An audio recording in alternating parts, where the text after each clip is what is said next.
Have you ever been in a situation where you know the English grammar perfectly? You know all the rules. Oh, yes, absolutely. You memorize everything, right? Exactly. You study for hours, you feel so prepared. But then someone asks you a simple question in English, like, what do you do for work? And suddenly, nothing comes out. Your brain just freezes. That awkward silence happens. That heavy silence that feels like 10 minutes, even though it's only 3 seconds. I think every English learner has felt that paralysis, that moment when your knowledge locks up. It's the worst feeling, honestly. You feel like you have failed a test, but it wasn't even a test. That feeling is actually what we want to talk about today. It's about how to unlock that knowledge and turn it into real, natural speaking skill. We are talking about the difference between knowing English and actually using English. Yes, and that ties into how we define our language skills and strengths. We want to help you feel stronger and more confident in your daily English use. Hi, everyone. I'm Mia. And I'm Leo. Welcome back to the English Blend. Today, we're diving into a really crucial topic, talking about your skills and strengths in English, specifically focusing on how to speak fluently and confidently. We want to shift your focus from perfection to successful communication. Exactly. So grab your coffee, maybe a notebook, and let's get started. Let's start with a big, important concept that often confuses people: fluency versus accuracy. That is a great place to start, Mia. People often mix those two ideas up. They think they are the same thing. Right? When you say you want to be fluent, what do you usually mean? Most learners, I think, mean they want to speak like a native speaker, perfectly, with zero mistakes. And that goal, while admirable, actually describes accuracy. Accuracy is all about the rules, isn't it? It means using the correct verb tense, the right prepositions, the perfect articles, a and the. Precisely. If you are very accurate, your grammar score is probably high. You're following all the rules in the textbook. But you might be speaking very, very slowly, pausing to check every single word in your head before you say it out loud. And that slow, careful speaking style, even if it's accurate, is the opposite of fluency. So how should we define fluency then, if it's not perfection? Fluency, simply put, is the ability to speak smoothly without too many awkward stops and to get your point across. Ooh, I like that phrase, get your point across. It's one of our key phrases for today. To get your point across means that the listener understands your main idea, even if you make a little mistake here or there. So if I say, yesterday I go to the store, and the listener understands I went shopping yesterday, I successfully got my point across. Yes, 100%. You used the wrong tense, go instead of went, so your accuracy was low, but your communication, your fluency, was successful. That takes a lot of pressure off, doesn't it? The goal isn't to be a perfect grammar machine. The goal is to be a successful communicator. Think of it like driving. Okay, I'm listening. Accuracy is knowing every single rule of the road, every traffic law, every obscure sign. You know it all perfectly. That is the person who spends 5 minutes studying a map before driving 1 block. Exactly. Fluency is actually driving the car successfully from point A to point B without stopping every 5 seconds. Even if you sometimes tap the brake or drift slightly out of your lane, you reached the destination. That makes so much sense. So, fluency prioritizes flow and speed over grammatical perfection. Yes, and this leads us to the biggest blocker for most intermediate learners, grammar anxiety. Oh, grammar anxiety. I know this enemy well. It's the fear of making a mistake. Right. And where does that fear come from? It often comes from focusing too much on accuracy early on. In school, teachers sometimes focus heavily on tests and error correction, which trains our brains to fear the error. We internalize that message. Mistakes are bad. And if mistakes are bad, then speaking, where mistakes are unavoidable, feels dangerous. So when we open our mouths, our internal grammar police immediately jump out. They start checking. Wait, should I use was or were? Is this present perfect continuous or simple past? By the time you figure out the perfect tense, the person you were talking to has already walked away. The opportunity is gone. That internal checking is what blocks fluency. It stops the natural flow of conversation. It's like trying to sing a song, but pausing between every word to check if you hit the note perfectly. You lose the rhythm. And conversation is all about rhythm and flow, Leo. It's a dance. So the strength we need to develop is the courage to speak imperfectly. Absolutely. We need to tell that internal grammar police to take a break for a minute. Let's talk about a real-life example of how this plays out, maybe in a professional setting. Okay. Imagine you are in a meeting at work and you have a great idea, a really innovative suggestion. But you're worried about presenting it because you might mix up your plurals or forget an article. If you spend 30 seconds correcting the imaginary speech in your head, you miss your chance to speak up. Someone else says the idea, maybe less elegantly, but they speak now.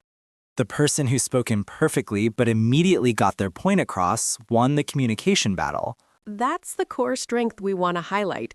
Communication capability is more important than flawless grammar. And listeners, especially native speakers, are incredibly good at understanding imperfect speech. We fill in the gaps for you. We really do. Unless the mistake drastically changes the meaning, we generally understand what you mean. We don't grade you on the spot. Sometimes people are afraid that if they make mistakes, they will look less intelligent. That's a common fear, but the reality is that listeners see you as someone brave who is operating outside of their native language. That's impressive. It shows intellectual strength to communicate in a second language, even with errors. I had a short story about this, actually. When I was backpacking through Vietnam a few years ago, Oh, a travel story. Love those. I was in a small city and I really wanted a specific kind of street food, a certain kind of noodle soup. The important things in life. Exactly. I didn't know the name of the dish in Vietnamese, obviously, and the vendor didn't speak English. Classic travel communication challenge. I could have walked away, right? I could have worried about how to perfectly describe the noodles and the broth. But you needed the soup. I needed the soup. So I used maybe 10 English words, some hand gestures, a lot of noises, and I pointed to other people's bowls. The universal language of pointing. I said things like, noodle soup, please, yes, big bowl, not spicy, happy. My grammar was non-existent. But what happened? The vendor smiled, laughed a little, and gave me the most delicious bowl of soup I have ever eaten. Success. You achieved 100% communication success with 0% grammatical accuracy. That's the power of focusing on communication over perfection. My goal was simple. Get the soup. I achieved the goal. That is a brilliant example, because in real life, the goal is never to pass a grammar test. The goal is to order food, to get a job, to make a friend.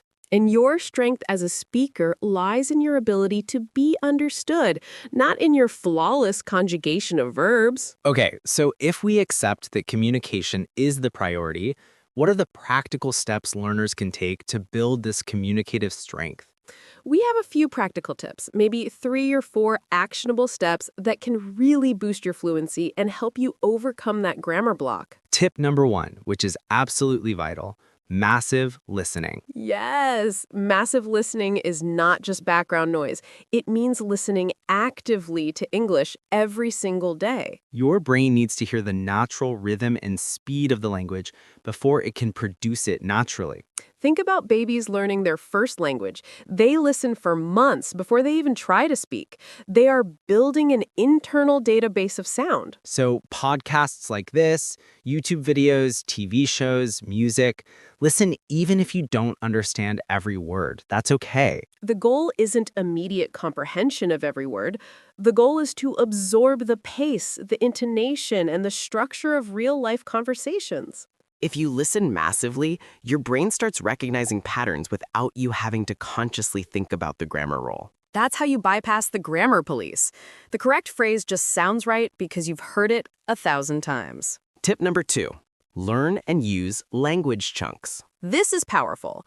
A chunk is a group of words that naturally go together, not single words. Don't learn the word responsibility alone. Learn the chunk, I take full responsibility for that. Don't learn depends alone. Learn it depends on the weather. Or that depends entirely on the budget. When you speak in chunks, you don't have to assemble the sentence word by word, which takes too much time. You just pull out the pre-assembled chunk.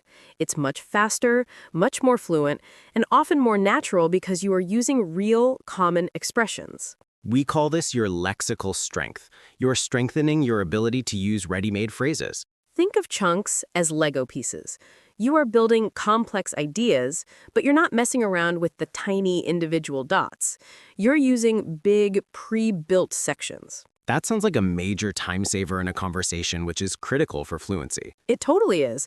And it makes you sound more native, too, because native speakers use these chunks constantly. Okay, tip number 3 is one of my favorites, and it's very practical. The 3-second rule.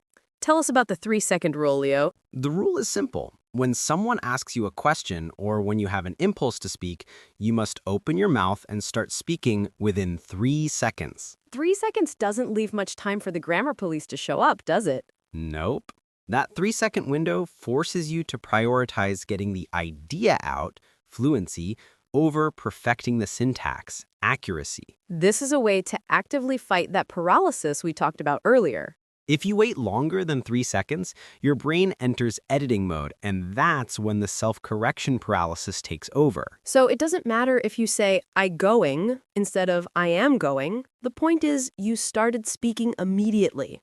And the more you practice responding instantly, the more automatic that speech becomes. It's a great exercise for building conversational strength and stamina. We could even add a 4th tip. Record yourself speaking. Oh, that's painful but effective. It is.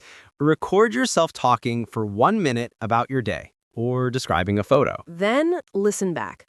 Don't listen to check for grammar mistakes initially. Listen for flow. Where did you pause too long? Where did you sound hesitant?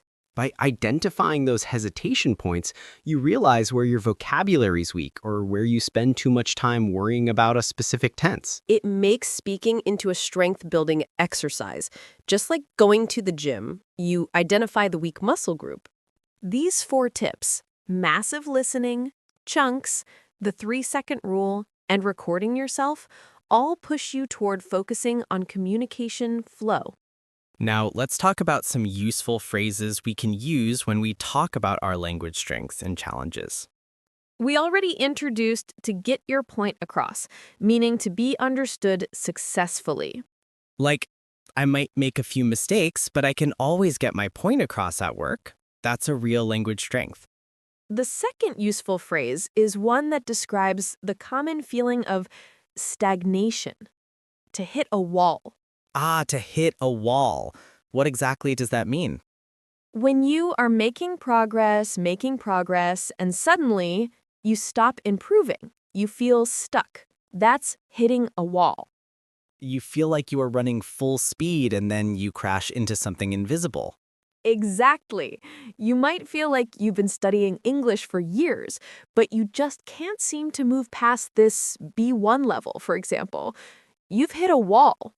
That feeling is incredibly frustrating, especially when you are putting in a lot of effort. But recognizing that you've hit a wall is the first step. Then you can change your strategy. Maybe start using the chunk method or the 3-second rule to break through it. It signals a need for a change in approach, not a lack of effort. And our third phrase is the comfort phrase, the one we need to remind ourselves of every time we make a simple error. It's not the end of the world. I love this one. It's so reassuring. When we say it's not the end of the world, we mean that the problem or mistake is minor. It's okay. It's not a catastrophe. You use the wrong preposition during a presentation? You immediately correct yourself? It's not the end of the world. You completely forget the name of your colleague during an introduction? It's embarrassing, but guess what? It's not the end of the world. This phrase reminds us of the core idea. Mistakes are temporary and manageable. They don't ruin the entire communication effort. So let's quickly recap those 3 phrases that help define your communicative strength: to get your point across, to hit a wall, and it's not the end of the world. These phrases are themselves excellent chunks to practice. Absolutely. Use them in your self-talk. Be kind to yourself. So, to summarize the main idea of today's episode, we defined fluency as communication and flow, and accuracy as grammatical correctness. We argued that focusing too much on accuracy creates grammar anxiety and blocks your fluency.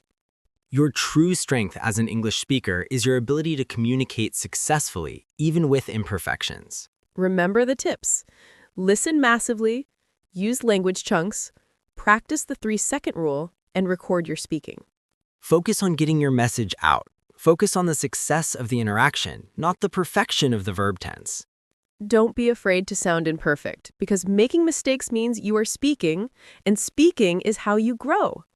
Daily practice, even just a few minutes of trying to speak without stopping, will seriously boost your conversational strength. Take a deep breath, accept the imperfections, and just start talking. That was a great talk. Yes, and next time, we are going to dive into how to use English effectively when describing past achievements and goals. That sounds like a really practical topic for job interviews. Definitely. See you in the next episode of The English Blend.